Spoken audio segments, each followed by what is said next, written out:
ddala emiti emito olaba nga giddamu okuba obumu n'okwetegekera emizannyo egya buli ngeri mu Uganda. Era twongera okukikola kubanga emibiri gy'abazzukulu baffe naffe ffennyini nga giba nga migumu.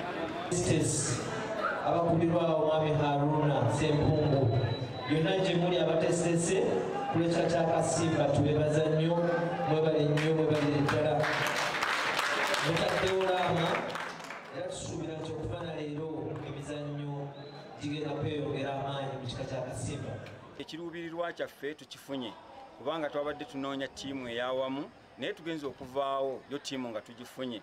N'olw'ensonga eyo tumaze okweteekateeka era okweteekerateekera emipiira gy'ebika egy'Essiga erya Lukwajo, erya Mbaziira, Semalawa, tulinamu essiga erya Katamiira, ne tubaamu n'essiga Nagulantamu n'amasiga mwenna abeetabyemu. Bannange tubeebaza bajjajja mwebale kukunga bulungi bazzukulu ate ne mubatuweereza mu bungi bwe mutyo. Nva mu ssiga lya Nagulantamu era tukoze bulungi mu bakyala wadde tukutte ekifo kyakubiri naye era tukoze bulungi. Ndowooza akasimba mukamanyi we kasimba tekasimbulula era omwaka ogujja tulina owanika engabo.